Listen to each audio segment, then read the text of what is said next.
Why do some people slide into any group like they were always part of it, while others hover on the outside feeling like a stranger at their own party? You've watched it happen. A person walks up to a circle of people they've never met, and inside 2 minutes they're already trading laughs like old friends.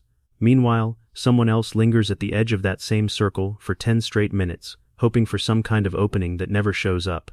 So what's really separating those two people? It isn't confidence, it isn't looks, it isn't even what comes out of their mouth. It comes down to a handful of tiny, almost invisible moves. Learn them, and you can drop into pretty much any group conversation without breaking a sweat. How do I know this so well? Because I used to be the guy glued to the outside of the circle, always waiting for a door that never opened. I'd replay every possible move in my head, talk myself out of it, and promise myself next time I'll jump in, fully aware I probably wouldn't. Eventually I got sick of watching from the sidelines, so I started studying it. Not what people were saying, but how they moved, their timing, the exact second they stepped in, the small mechanics behind it. And here's the thing I discovered. The people who blended in effortlessly weren't braver than me. They just understood a few things I hadn't figured out yet. That's exactly what today is about. 4 social moves that will pull you straight into any group conversation, no matter where you're starting from. Whether you're approaching total strangers, walking into a conversation already in full swing, or trying to squeeze into a group without feeling like the extra wheel, there's a move built for each situation. Let's get into it. The first move is what I call the shared situation opener. Picture this. You're standing near a cluster of people you've never met. No mutual friend to introduce you, no existing conversation to latch onto, just you and a group who have absolutely no idea who you are. What do you even say in that moment? This is where most people lock up. They either steer clear of the group entirely, or they fall back on something forgettable like, "Hey, how's it going?" which usually earns a half-hearted nod and leaves them stranded with nothing to follow it up with. Instead, try calling out something you and the group are both going through right that second. Standing in a painfully long line at a bar? This line is really testing my patience. Trapped in a party, so packed you can't move? I've officially given up on ever reaching the bar. Caught in the rain waiting on a ride?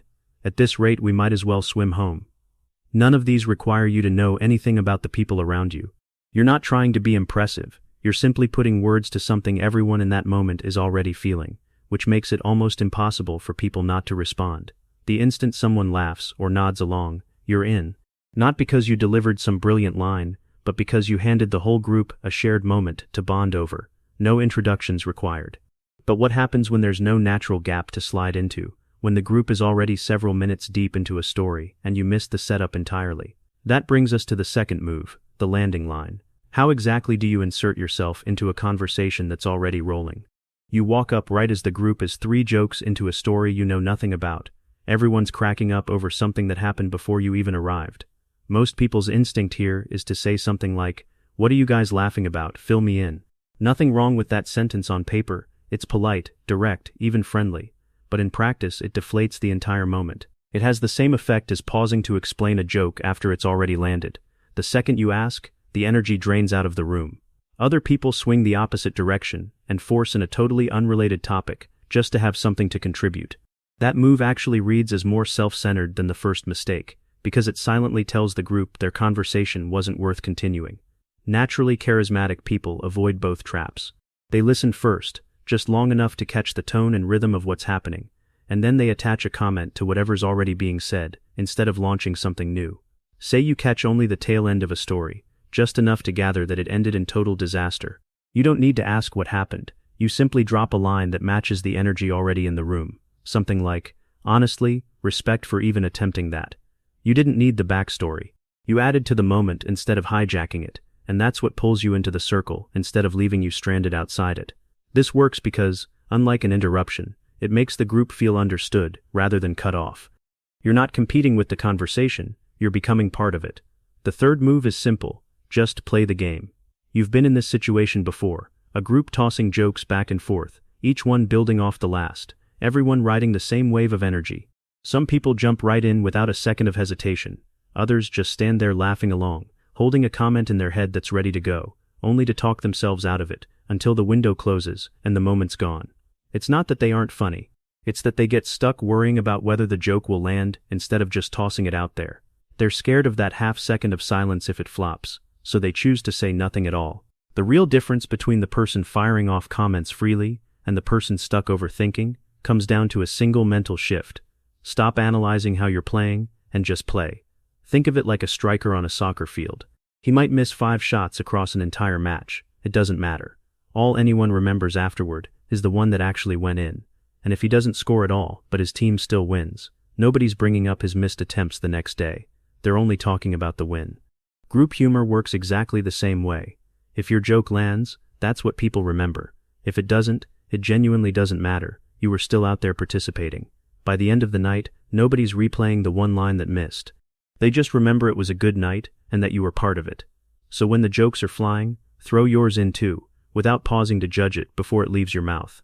Someone jokes about a friend who's always late? You add, "At this point we should just tell him the party starts 2 hours earlier than it actually does." You're not chasing the best joke of the night, you're just staying in the game instead of watching from the sidelines. The fourth move is the callback, and it might be the most powerful one of all. You know the feeling, you're in a group, you finally got something worth saying, you open your mouth, and right as you start, someone louder talks over you, or the whole group just moves on like your sentence never happened. You sit there for a second still holding the rest of what you wanted to say, and then you quietly let it go, and slip back into listening. It stings every time. Now picture the opposite. 10 minutes later, someone turns to you and says, "Wait, you were saying something earlier, what was that?" Suddenly someone actually noticed. Someone actually cared enough to circle back. That person instantly stands out from everyone else in the group, the one you remember, maybe even the one you end up calling a friend after just one night together. If you want to come across as genuinely charismatic in group settings, aim to become that person, the one who pays attention. And it's a lot simpler than it sounds. All it takes is actually listening even when you're not the one talking, and holding on to the small things people didn't get to finish saying. Say someone starts telling a story and gets cut off halfway through. A little later, could be 5 minutes, could be later that night, you turn back to them and say, "Wait, you were saying something about that earlier, what happened?"